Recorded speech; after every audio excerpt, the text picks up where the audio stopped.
and girls, it's Miss Piggy. I'm going to read a little bit of a chapter of Matilda by Roald Dahl. It's like a war, Matilda said, overawed. You're darn right it's like a war, Hortensia cried. And the casualties are terrific. We are the Crusaders, the gallant army fighting for our lives, with hardly any weapons at all. And the Trenchbull is the prince of darkness, the foul serpent, the fiery dragon with all the weapons at her command. It's a tough life. We all try to support each other. You can rely on us, said Lavender, making her height of 3 feet 2 inches stretch as tall as possible. No, I can't, Hortensia said. You're only shrimps, but you never know. You may find a use for you one day in some undercover job. Tell us just a little bit more about what she does, Matilda said. Please do. I mustn't frighten you before we've been here a week, Hortensia said. You won't, Lavender said. We may be small, but we're quite tough. Listen to this, Hortensia said. Only yesterday, Miss Trenchbull caught a boy called Julius Rotwinkle eating licorice ulcers during the scripture lesson, and she simply picked him up by one arm and flung him clear out of the window. Our classroom is 1 floor up, and we saw Julian Rotwinkle go sailing over the garden like a frisbee and landing with a thump in the middle of the lettuces. Did this Julius Rotwinkle break any bones? Lavender said. Only a few, Hortensia said. You've got to remember that the Trenchbull once threw a hammer for Britain in the Olympics, so she's very proud of her right arm. What's throwing the hammer? Lavender asked. The hammer, Hortensia said, is actually a ruddy great cannonball on the end of a long wire, and the thrower whisks it round and round her head, faster and faster, and lets it go. You have to be terrifically strong. The Trenchbull will throw anything around just to keep her arm in, especially children. Good heavens, Lavender said. I once heard her say, Hortensia went on, that a large boy is about the same weight as an Olympic hammer, and therefore he's very useful for practising with. At that point, something strange happened. The playground, which was up to then had been filled with noise and shouting of children playing, all at once became silent as the grave. Watch out, Hortensia whispered. Matilda and Lavender glanced round and saw the gigantic figure of Miss Trenchbull advancing through the crowd of boys and girls in menacing strides. The children drew back hastily to let her through, and her progress across the asphalt was like that of Moses going through the Red Sea when the waves parted. A formidable figure she was too, in her belted smock and green breeches. Below the knees her calf muscles stood out like grapefruits inside her stockings. Amanda Thripp, she was shouting. You, Amanda Thripp, come here. Hold your hats, Hortensia whispered.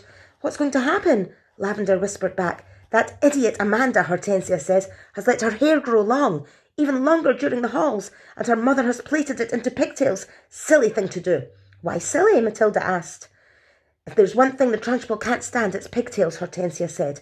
Matilda and Lavender saw the giant in green breeches advancing upon a girl of about 10, who had a pair of plaited golden pigtails hanging over her shoulders. Each pigtail had a blue satin bow at the end of it, and it was all very pretty. The girl wearing the pigtails, Amanda Thripp, stood quite still, watching the advancing giant. And the expression on her face was one that you might find on a person who was trapped in a small field with an enraged bull charging flat out towards her. The girl was glued to the spot, terror-struck, pop-eyed, and quivering. There she is. Oh my goodness. Certain that the day of judgment had come for her. At last, Miss Trenchbull had now reached the victim and stood towering over her. I want those filthy pigtails off before you come back to school tomorrow, she barked. Chop them off and throw them in the dustbin. You understand? Amanda, paralysed with fright, managed to stutter. My mummy likes them. She plaits them for me every morning. Your mummy's a twit, the Trenchbull bellowed. She pointed a finger the size of a salami at the child's head and shouted, You look like a rat with a tail coming out of its head. My mummy thinks it's lovely, Miss Trenchbull, Amanda stuttered, shaking like a blancmange. I don't give a tinker's toot what your mummy thinks, the Trenchbull yelled, and with that she lunged forward, grabbed hold of Amanda's pigtails in her right fist and lifted the girl clear off the ground. Then she started swinging her round and round her head.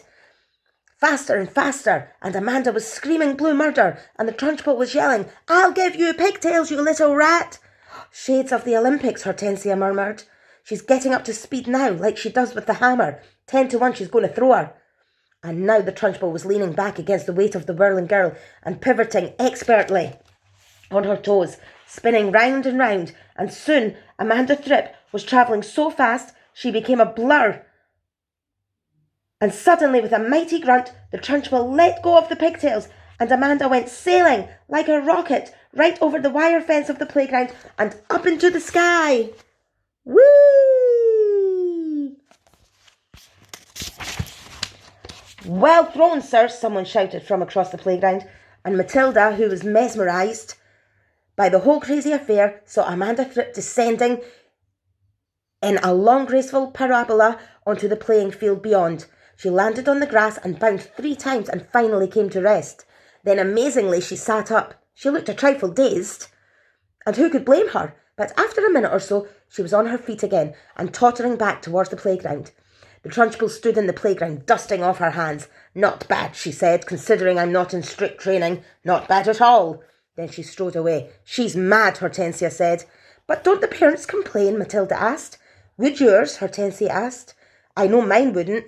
She treats the mothers and fathers just the same as the children, and they're all scared to death of her. I'll be seeing you sometime, you two." And with that, she sauntered away. And there's poor Amanda lying on the grass. Okay, thanks, boys and girls.